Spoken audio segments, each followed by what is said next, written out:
Right, so here we've got question 6 from the CWC test, and the equation we've got is 2 cosine x plus 50 equals sine x plus 40, and we're asked to show without using a calculator that this is then true.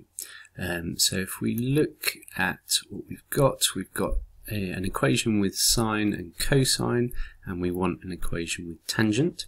Well, we know there's a relationship between those three, so that shouldn't be difficult. But we've got x plus 50 and x plus 40 in here, and we only want x. So we want to get these in terms of cosine x and sine x, and most students recognise that we needed to use the compound angle formula. So you can get that from your formula book, and if you find compound angle formula for the cosine, then you end up with this, and similarly for the sine you end up with this. So just check that you're happy with where that comes from.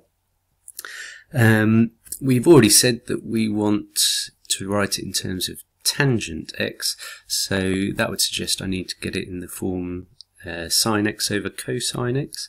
So I want to get all my sine x's and all my cosine x's together. So I've moved all my sines to one side over here and all my cosines to the other, and that allows me to take out the sine x and the cosine x as a common factor, and so I end up with this function here. And because we want tangent x, I know that that equals sine over cosine, so I'm going to divide both sides by cosine and also divide both sides by this factor here. So I end up with sine x over cosine x is equal to this function here. So you are likely to have got a method mark for using the compound angle formula correctly, and for then trying to get it in the form sine x over cosine x, and an accuracy mark to this point.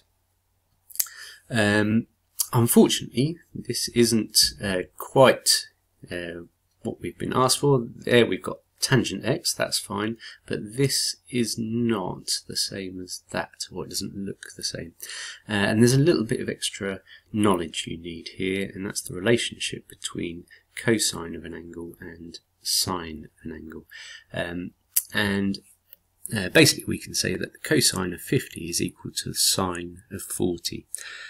How do we know that? Well, there's a couple of ways really. You could use a little right angled triangle with angles of 50 and 40 and a hypotenuse of 1, or you could just look at the graph of sine and cosine and look at the symmetric properties within the first quadrant, and you'll see that cosine 50 is equal to sine 40, and similarly sine 50 is equal to cosine 40.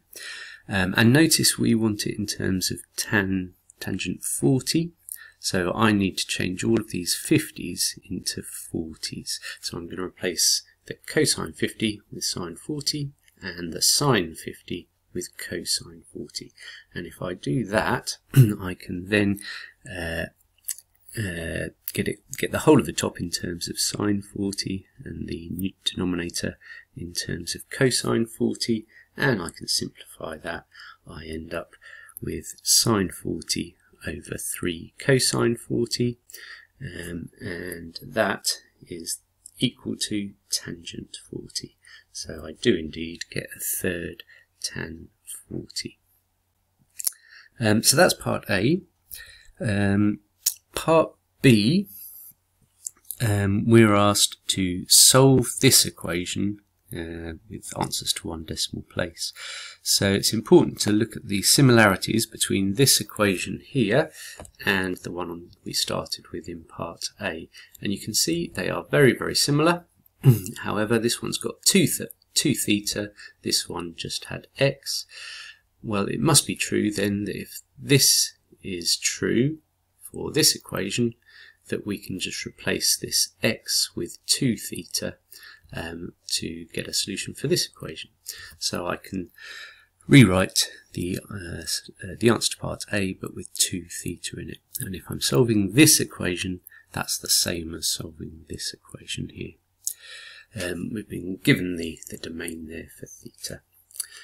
So to solve this, I've got the tangent of a function of theta, so I'm going to change that to tan u, where u equals 2 theta. So tan u equals a third tan 40. And I have to remember that if I'm changing the variable here, I have to make sure I change the range. So u is equal to 2 theta, so I need to double both of my limits there. To get a solution to this, I can just do inverse tan or arctan of both sides. So I get u is equal to this, and if I put that in my calculator and making sure it's in degrees, then I get 15.6. So that looks like one solution for u. There's possibly more because we've got a very wide domain here. So I can go to the graph of tan. This is the solution we found, 15.6. It repeats every every 180 degrees. So I can add 180 degrees to get this solution here. But then, because this is the graph of u, or tan u against u, then I need to imagine it continuing to 720 right over here. So if you think carefully about it, hopefully you can see that there'll be 2 more solutions, which are again 180 more than the previous, each one 180 more than the previous one. So my values of u come out to be 15.6 plus 180 plus 180 again, and then one final time. If I tried to add 180 again, then it would go beyond the top limit, so that wouldn't work. They're my solutions for u. I have to remember that that's equal to 2 theta, so I need to divide through by 2 to get my solutions for theta. And you should find automatically that those solutions for theta lie within the given range for theta. We've solved an equation here, so I should be able to check my answer by substituting these values back into my equation. So here, quite a lot of work. You might not want to do it for all of them, but perhaps check a couple of them. So I've substituted my 7.8 into the left hand side of the equation, and it's come out to be that, and then I've done it into the right hand side of the equation, and it comes out to be the same. I have to be a bit careful. I've rounded quite a lot there, 1 decimal place, so they might not be exactly the same, but I've checked each one. Like I said, you could probably just check a couple of them. And that's it for that question.